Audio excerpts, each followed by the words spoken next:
శ్రీ గురుభ్యో నమః. ఓం నమో భగవతే శ్రీరమణాయ.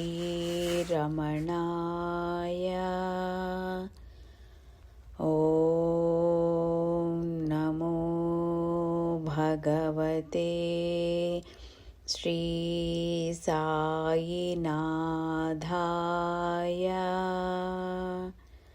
శ్రీరమణాశ్రమ లేఖలు. సూర్యనాగమ్మ గారికి మనస్ఫూర్తిగా పాద నమస్కారాలు చేసుకుంటూ 33వ లేఖ. అచ్చిరాది మార్గాలు ఉత్తమ లోకాలు. తేదీ 31/1/46.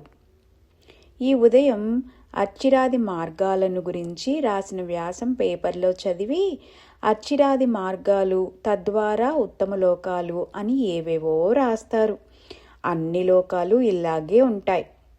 అతిశయమేముంది? ఇదిగో ఈ రేడియో పాడుతుంది. ఇందాక మద్రాసు పాట, ఇప్పుడు తిరుచినాపల్లిది, మళ్ళీ తిప్పితే మైసూరు. ఇన్ని ఊళ్ళు ఈ గడియలోనే తిరువణ్ణామలలో ఉన్నవి. అలాగే అన్ని లోకాలునూ మనస్సును తిప్పితే సరి, అన్నీ ఒక్క క్షణంలో చూడవచ్చును. ఏం లాభం? భ్రమించి తిరిగి తిరిగి వేసారుటే గాని శాంతి ఏది? అది కావాలంటే యథార్థం తెలుసుకోవాలి. తెలుసుకోకుంటే మనస్సు శాంతిలో అణగదు అన్నారు భగవాన్.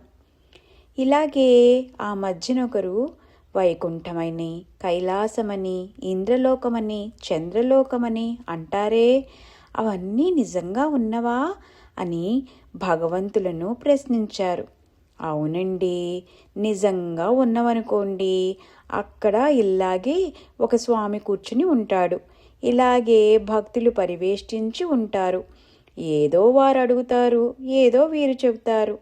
అంతా ఇలాగే ఉంటుంది. అయితే ఏమైంది?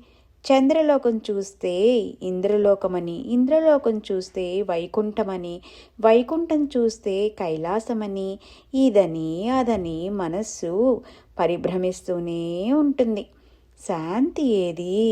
అది కావాలంటే ఇన్నిటినీ యోచించే తన్నుదా నెరుగుటే సరి అయిన పంథ.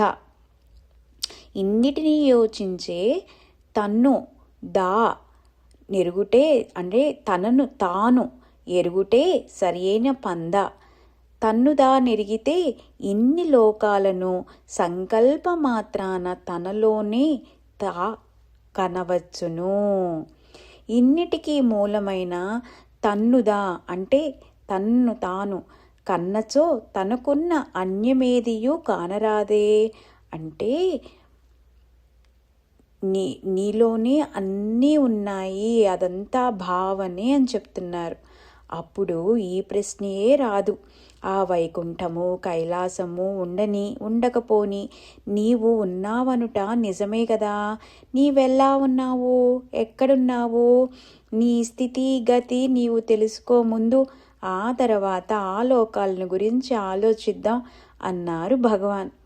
ఇది అసలు తన్నుదా అంటే నువ్వెలా ఉన్నావు, ఎక్కడున్నావు, నీ స్థితి గతి నువ్వు తెలుసుకో అని భగవాన్ మనందరికీ ఎంత చక్కగా మనందరికీ వివరిస్తున్నట్టు ఆ అమ్మ సూర్యనాగమ్మ గారు మనందరికీ అందించినందుకు మనస్ఫూర్తిగా పాద నమస్కారాలు చేసుకుంటూ, ఓం నమో భగవతే శ్రీరమణాయ.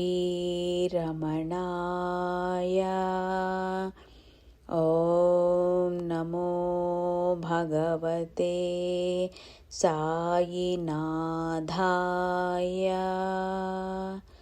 ఓం శాంతి శాంతి శాంతి.